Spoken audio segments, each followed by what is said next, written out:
All right, what's up, everybody? We're gonna be unboxing a Saw Viper today. GI Joe Classified Series Cobra Saw Viper. S.A.W is an acronym that stands for Semi-Automatic Weapon.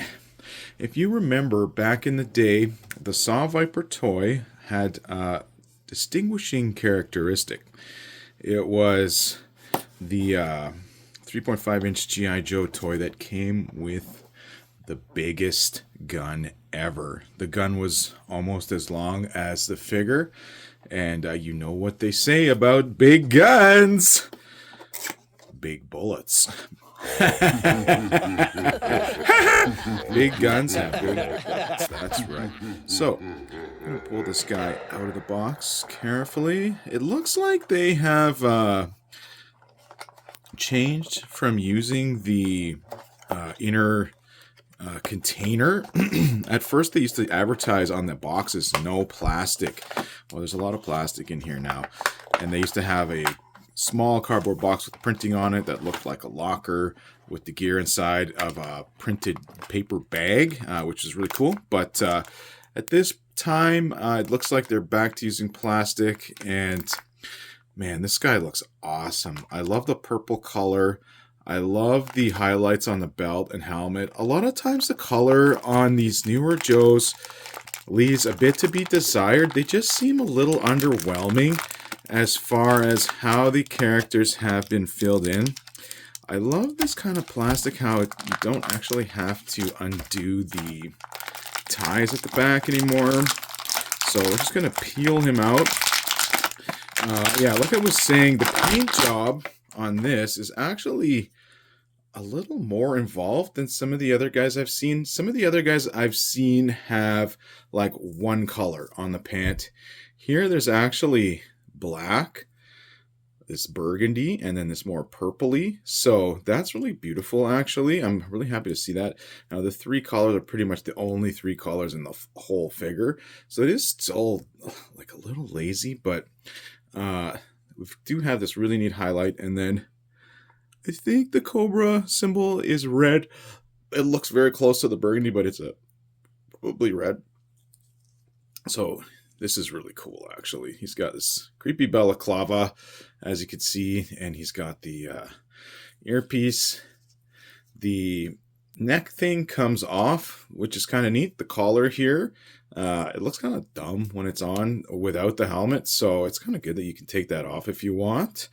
And let's get into the accessories here. So, backpack,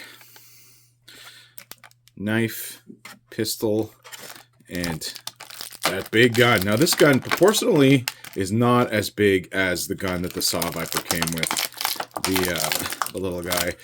And as you can see, there's a literal saw, which wasn't part of the original figure either. It was just an acronym that stood for semi-automatic weapon. So this stuff all goes together somehow, and I take it that this long string of bullets maybe feeds through here or here. I'm just going to put it all together, and then I'll show you what it looks like. Okay, so it looks like what we have here is the ammunition comes out of the back of the backpack and wraps around, goes into this slot in the side of the gun. Here is the handle, and here is the saw. Lots of ammo, and we have a pistol that fits into the side holster like this, and a knife that fits into the holster on his back. Alrighty, so there is the Saw Viper with all his gear, and finally the helmet goes on his head. Boom. Badass. Look at that. I love how the bullets wrap around and come out of the backpack. It's like it's feeding out ammunition. There was a little peg here that you can hang this gun from, and some of the other gear. Overall, very cool figure. I think this was a cool choice for them to pick for classified. I'm glad we got an updated version. I like how his helmet is removable and the collar too. I do wish you could take the vest off some of these guys, but that's not possible. And honestly, I don't just automatically have the impulse to repaint this like I do with some of the other figures. So good on them for using a couple extra colors on the pants and sleeves and whatnot. Thanks for watching, everyone. Yo, Joe.